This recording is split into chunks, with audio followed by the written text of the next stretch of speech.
চারটা গুণ কি?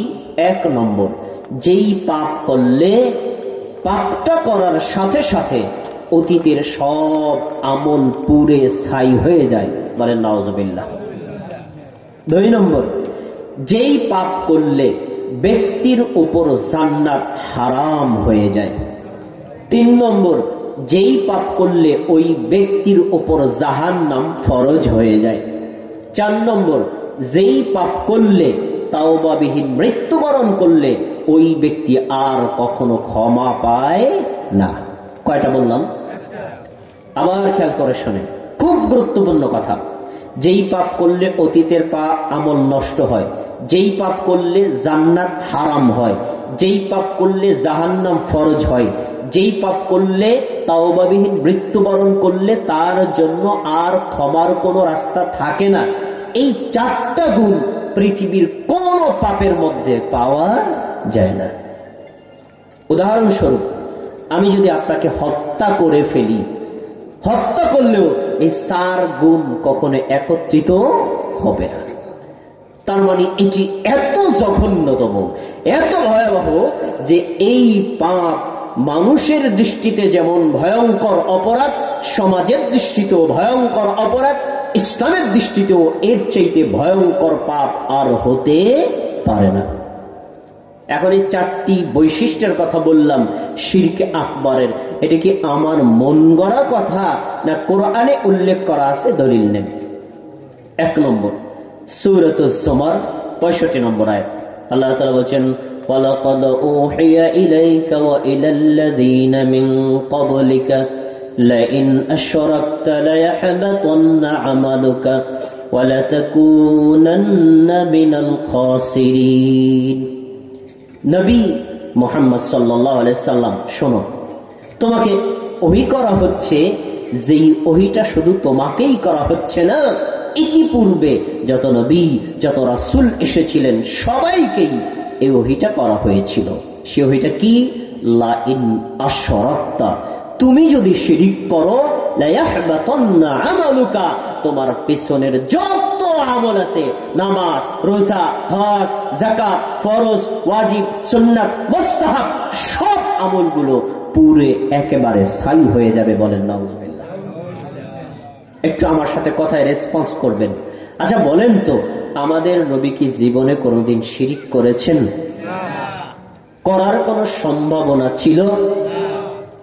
কখনো শিরিক করেন নাই। শিরিকের ধারে কাছেও যে লোকটা কখনো যান নাই, যাওয়ার সম্ভাবনাও ছিল না, সেই লোককে আল্লাহ বলছেন, আরে তুমিও যদি শিরিক করো, তোমার অতীতের কোনো আমল থাকবে? আচ্ছা, যদি নবী শিরিক করে তার আমল বাতিল হয়ে যায়, আপনি আর আমি যদি শিরিক করি, আমার আমল থাকবে না বাতিল হয়ে যাবে? আচ্ছা, একটা ছোট্ট উদাহরণ একটু বুঝেন। আমার বয়স এখন বর্তমানে 38। ধরে নেন আমি 13 বছর থেকে ইবাদত শুরু করেছি, উদাহরণস্বরূপ 13 বছর থেকে। আচ্ছা, 38 থেকে 13 বাদ দিলে থাকে কয় বছর? এই 25 বছর পর্যন্ত আমি নামাজ, রোজা, হজ, যাকাত, ফরজ, ওয়াজিব, সুন্নাত, মুস্তাহাব যত ধরনের আমল করেছি, আজকে যদি আমি একটা কবরে সেজদা দেই, সেজদা দেওয়া শেষ, 25টা বছরের যত আমল করেছি সব পুরে ছাই হয়ে যাবে। বলেন নাউজুবিল্লাহ। তাহলে এই অপরাধটা কি ছোট না বড়? সবাই কথা বলবেন, ছোট না বড়?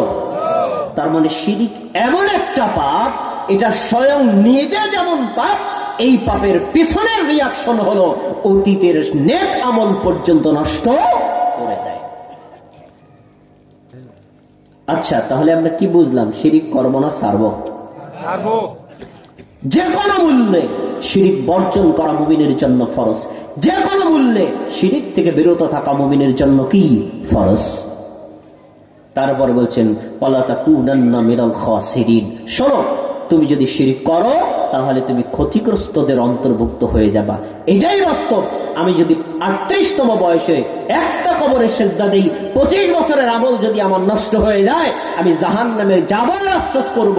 আমার এক বন্ধু ছিল, জীবনে কোনোদিন আল্লাহকে সেজদা দেয় নাই, কোনোদিন দীর্ঘদিন আল্লাহর নাম জপে নাই, সেই লোকটাও জাহান্নামে গেল, আমিও জাহান্নামে গেলাম। কিন্তু ও তো অপরাধ, ও আমল না করে গেছে, ওর কষ্ট কম। আর আমি 25 বছর পর্যন্ত আমল করেছি, শিরিক করার কারণে আমি জাহান্নামে গেলাম। কষ্ট ওর বেশি না আমার বেশি? আমার বেশি। তাহলে সে কত বড় ক্ষতিগ্রস্তর মধ্যে অন্তর্ভুক্ত। তাহলে আমরা বুঝতে পারলাম শিরিক অতীতের আমল রাখে না নষ্ট করে। পরের দলিল সূরা মায়েদা 72 নম্বর আয়াত, আল্লাহ রাব্বুল আলামিন বলছেন, ইন্নাহু মাইয়ুশরিক বিল্লাহ ফাকাদ হারামাল্লাহু আলাইহিল জান্নাহ। নিশ্চয়ই যেই ব্যক্তি আল্লাহর সাথে শিরিক করেছে, ফাকাদ হারামাল্লাহু আলাইহিল জান্নাহ, আল্লাহ ওই ব্যক্তির জন্য জান্নাতকে হারাম করে দিয়েছেন। আল্লাহ যদি জান্নাত হারাম করে দেয় আপনার জন্য আর আমার জন্য, ওই জান্নাতে প্রবেশ করা কখনো কি সম্ভব? তাহলে বোঝা গেল শিরিক করলে জান্নাত তার জন্য হারাম হয় না হালাল হয়? আচ্ছা, পরে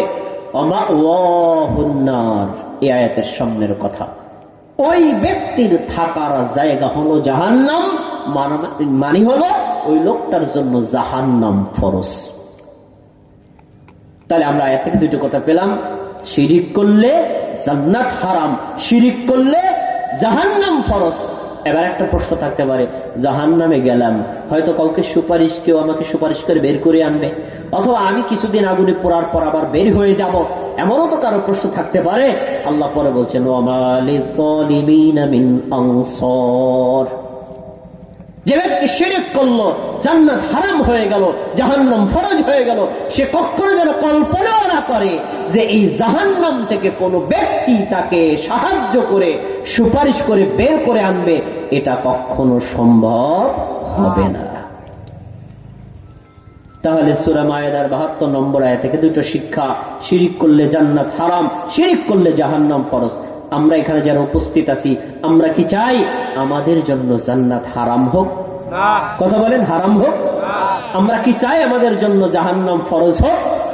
তাহলে আমাদের শিরিক তো করা যাবে না, শিরকের ধারে কাছেও যাওয়া যাবে।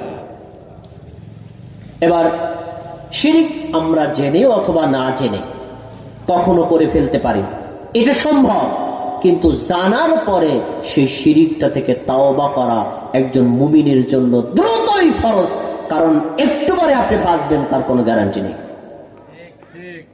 যদি আপনি তাওবা না করেন, তাওবাবিহীন ভাবে আপনি দুনিয়া থেকে চলে যান, মনে রাখবেন কখনো আর ক্ষমা পাওয়া যাবে না।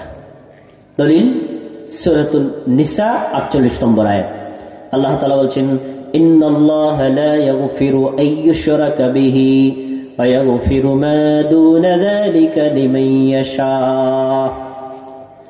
একজন মানুষ মৃত্যুবরণ করার পর দুনিয়াতে থাকতে সে যত ধরনের অপরাধ করেছে, আল্লাহ ইচ্ছা করলে সব পাপ এক বাক্যে ক্ষমা করে দিতে পারেন, কিন্তু শিরিক কখনো ক্ষমা করবেন। যারা আরবি বোঝেন তারা বুঝবেন, নেভার, কখনো নয়, কখনোই তাদেরকে ক্ষমা করা হবে না।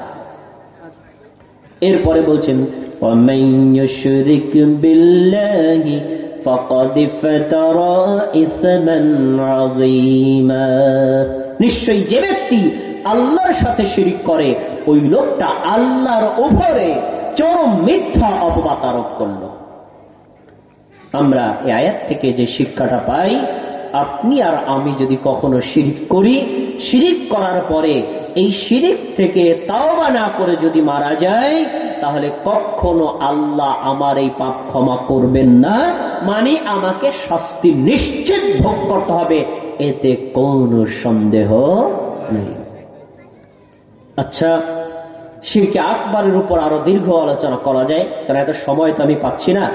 এবার আমি একটু 4টি বৈশিষ্ট্যের আলোকে কিছু প্রচলিত বড় শিরকের কথা বলবো। আপনারা সবাই এই পর্যন্ত আমার সাথে একমত, আমি এতে নিশ্চিত। এখানে যে তরিকার মানুষ থাকেন, শিরিক করলে আমল নষ্ট হয়, শিরিক করলে জাহান্নাম ফরজ হয়, শিরিক করলে জান্নাত তার জন্য হারাম হয়, শিরিক করলে তাওবাবিহীন ভাবে মৃত্যুবরণ করলে তার কোনো ক্ষমা হয় না। এই বিষয়ে বাংলাদেশ না, পৃথিবীর কোনো আলেম দ্বিমত নাই। সবাই আয়াত জানে, সবাই আয়াত বলে, সবাই এই আয়াতের উপর বিশ্বাস করে। এখন প্রশ্ন, শিরকে আকবার কি কি? এই শিরকে আকবার কি কি? এই কথাগুলো আমরা অনেক আলেম বলি না, এমনকি আমরা বলতেও পারি না, বা বলতে চাইলেও আমরা অনেক সময় তাদেরকে বলতে দেই না। এখন কোরআনের আয়াতগুলো দিয়ে আপনাদের সামনে শিরকে আকবরের ভয়াবহতা সম্পর্কে আলোচনা করলাম, কিন্তু শিরকে আকবার কি তা যদি না বলি তাহলে আলোচনার হক কখনো আদায় হবে না। আসুন, শিরকে আকবার কি? এক নম্বর হচ্ছে দুআউ ইনদাল আমওয়াত, মৃত ব্যক্তির নিকটে কোনো কিছু প্রার্থনা করা। আবার শোনেন, মৃত ব্যক্তির নিকটে কোনো কিছু চাওয়া। এই কথাটা ভালোভাবে বুঝতে হবে। ধরেন আমার বাবা মারা গেছেন, আমি আমার বাবার কবরে গেলাম। কবরে গিয়ে যদি বলি, বাবা আমি বিয়ে করেছি 5 বছর হলো, আমার সন্তান হয় না, আপনি আমাকে একটা সন্তানের ব্যবস্থা করে দেন। আমি কি আল্লাহর কাছে চাইলাম না বাবার কাছে চাইলাম? মানে মৃত ব্যক্তির নিকটে চাইলাম। এইটা শিরকে আকবার। ঠিক আমি আমার বাবার কবরের কাছে গেলাম, গিয়ে বললাম, আল্লাহ আপনি আমার বাবার কবরের আযাব মাফ করেন। তাহলে আমি কি মৃত ব্যক্তির জন্য চাইলাম নাকি মৃত ব্যক্তির নিকটে চাইলাম? পার্থক্য অনেকে বুঝতে পারেন নাই। মৃত ব্যক্তির নিকটে চাওয়া শিরকে আকবার, আর মৃত ব্যক্তির জন্য চাওয়া হালাল। এখন আপনি পৃথিবীর যে কোনো মুমিন বান্দার জন্য আপনি ক্ষমা চাইতে পারবেন, কবরের আযাব থেকে মুক্তি চাইতে পারবেন, তার জন্য দোয়া করতে পারবেন, কিন্তু ওই মৃত ব্যক্তির নিকটে কখনো কোনো কিছু প্রার্থনা করা যাবে না। দুআউ ইনদাল আমওয়াত, মৃত ব্যক্তির নিকটে চাওয়া। এবার আপনাদের কাছে প্রশ্ন, বাংলাদেশে এমন কোন জায়গা, এমন কোন কবর, এমন কোন মাজার, এমন কোন দরগা নাই যেখানে মৃত ব্যক্তির নিকটে চাওয়া হয়? নাই? নাই? আমি নাম বলবো না, তাহলে আপনি কষ্ট পাবেন। আমি তো মাদারীপুরের সন্তান, আবার আপনারা হলেন এই রাজৈর উপজেলার লোক। এই রাজৈর উপজেলায়, বেশি দূর যাব না, রাজৈর উপজেলায় এমন মাজার আছে, এমন পীরের দরবার আছে যেখানে গিয়ে হাজারো মানুষ তার কবরে গিয়ে প্রার্থনা করে, কবরের কাছে সন্তান চায়, কবরের কাছে বরকত চায়, কবরের মাধ্যমে বিপদ মুক্তির প্রার্থনা করে। এমন জায়গা আছে না নাই? তার মানে এইটাকে আমরা বলতে পারি ঈমান ধ্বংসের কারখানা। ঈমান ধ্বংসের কারখানা। এটা কি শুধু রাজৈর উপজেলার জন্য খাস না, সারা পৃথিবীতে যে কোনো কবরে গিয়ে, যে কোনো মাজারে গিয়ে, যে কোনো দরগায় গিয়ে কেউ যদি সন্তান চায়, সন্তান প্রার্থনা করে, ছেলে প্রার্থনা করে, মেয়ে প্রার্থনা করে, বিপদ থেকে উদ্ধারের প্রার্থনা করে, ওই কবরস্থ ব্যক্তির নিকটে চায়, ওই লোকটার নাম 14 বংশ পর্যন্ত মুসলমান হলেও আল্লাহর দরবারে সে আর কখনো মুসলিম থাকতে পারে না। এটা শিরকে আকবার। তাহলে আমরা বুঝতে পারলাম যে কোন কবরস্থ ব্যক্তির নিকটে কোনো কিছু চাওয়া যাবে। আচ্ছা, এরপরে ওয়াল আসনাম, মূর্তির নিকটে, স্মৃতিসৌধের নিকটে, বিভিন্ন স্থাপনার জায়গায়, বিভিন্ন দরগায় যেখানে মানুষের স্মৃতি বিজড়িত জায়গা আছে, এই জায়গাতে গিয়েও যদি আমরা কোনো কিছু প্রার্থনা করি, কোনো কিছু চাই, তাহলে এটাও হলো শিরকে আকবার। আচ্ছা, এরপরে অন্নাযার লাহুম, ওই মৃত ব্যক্তি, কবরস্থ ব্যক্তি অথবা কোনো মূর্তি, এই জায়গায় যদি কোনো মানত দেওয়া হয়, যেমন আমরা ধরেন আমার ছেলে যদি সুস্থ হয়, আমি আমার পীর সাহেবের দরগায় একটা ছাগল দিব বা 10,000 টাকা দিব, এরকম মানত আমরা অনেকে করি না কি করি না? এই যে বিভিন্ন দরগায় মানত করা, বিভিন্ন দরবারে মানত করা, বিভিন্ন কবরে মানত করা, কবরে টাকা দেওয়া, মাজারে টাকা দেওয়া, এইভাবে যারা মানত করে, এই মানতটা পূর্ণ করে, এটা হলো শিরকে আকবার। এই কাজ যে করবে তার অতীতের সব আমল বিনষ্ট, ইসলাম থেকে সে বোল্ড আউট হয়ে যাবে। এরপরে এই মৃত ব্যক্তি, এই মূর্তি, এই দরগা, এই দুর্গা, এই বিভিন্ন জায়গার জন্য কেউ যদি কোনো প্রাণী উৎসর্গ করে, তাহলে এটাও শিরকে আকবার। আমি নাম বলে আপনাদেরকে কষ্ট দিব না। আমার চেনা মতে এই মাদারীপুর জেলায় এমন কবরস্থ জায়গা আছে, এমন মাজার আছে, যেখানে মানুষ মানতের গরু, মানতের ছাগল, মানতের মুরগি নিয়ে যায়, যায় তো যায়, আর সেই গরুটাকে ব্যায়াম পার্টি দিয়া, রং দিয়া, ফুলের মালা দিয়া সাজায়া নাচতে নাচতে যায়। এমন মুসলমান বাংলাদেশে আছে না নাই? প্রিয় ভাই, আপনার মনে আমি কষ্ট দেওয়ার জন্য বলি নাই। আপনি আপনার এই গরু, আপনার এই ছাগল, আপনার এই মুরগি যখনই ওই দরগায়, ওই দরগায়, ওই কবরস্থ জায়গায়, ওই মাজারে হস্তান্তর করবেন, হস্তান্তর করা শেষ, অতীতের সব আমল আপনার পুরে ছাই হয়ে যাবে। এটা শিরকে আকবার। এই শিরকে আকবার বর্জন করা মুমিনের জন্য ফরজ। সংক্ষেপে বলে যাচ্ছি। তারপরে মৃত ব্যক্তির জন্য, কবরস্থ ব্যক্তির জন্য, অথবা কোনো স্থাপনা, অথবা কোনো স্মৃতি বিজড়িত জায়গায় কেউ যদি মাথা ঝুঁকায়, রুকু মানে মাথা ঝুঁকায়, বিনয় প্রকাশ করে, এইভাবে মাথা নিচু করে, ওটাকে শ্রদ্ধা নিবেদন করে, এই কাজ যদি করে, এটাও শিরকে আকবার। আমাদের দেশে এমন কোন মাজার কি নাই যেখানে মানুষ মাথা নত করে? নাই? এই কাজ যদি করা হয় তাহলে জেনে রাখেন এটাও শিরকে আকবার। এরপরে অসসুজুদু লাহুম, গায়রুল্লাহর জন্য আল্লাহ ব্যতীত কোন ব্যক্তি, কোন বস্তু, কোন স্থান, কোন স্মৃতি বিজড়িত জায়গা, কোন কবর, কোন মাজার, কোন পীর, কোন বুজুর্গ, কোন আলেম, কোন মুফতি, কোন মাওলানার সামনে যদি সাজদা করা হয়, সাজদা শেষ, আপনার অতীতের সব আমল পুরে ছাই হয়ে যাবে। তো আমাদের দেশে পীর, বুজুর্গ, কবর, মাজারে সেজদাকারী মুসলমান নাই?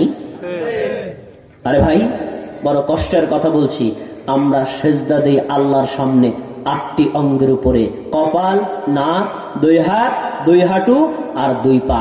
এই 8টি অঙ্গ মাটির সাথে মিলিয়ে আল্লাহকে সেজদা করি। এই সেজদা পাওয়ার হকদার কে বলেন? সবাই বলে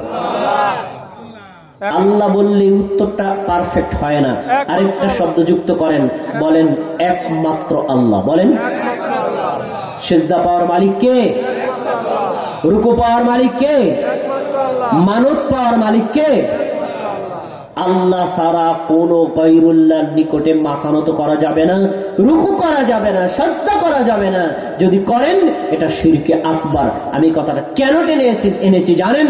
আমরা আল্লাহর সামনে মাথা নত হই 8টা অঙ্গ দিয়ে, কিন্তু এই বাংলার জমিনে এমন নারী, এমন পুরুষ আছে, তার কবরে, তার পীরের দরগায়, তার বুজুর্গের দরগায়, তার মাজারকে সামনে নিয়ে আল্লাহর চাইতেও আরো বেশি বিনয়ী হয়ে তারা সেজদা করে। আমার নিজের চোখে দেখা এই মাদারীপুর জেলায় একটা মাজার আছে, সেই মাজারে গিয়ে একজন মহিলা সেজদা করছে, না কপাল, ঠোঁট, তারপরে তার বুক, তার পেট, তার উরু, তার রান, তার হাঁটু, তার পা, মানে এক কথায় পুরো বডিটা মাটির সাথে মিলাইয়া মাজারকে সেজদা করছে। বলেন নাউজুবিল্লাহ।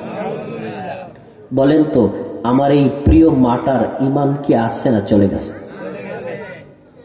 এ তো আপনারই মা, আমারই মা, আপনারই বোন, আমারই বোন, আপনারই স্ত্রী, আমারই তো স্ত্রী।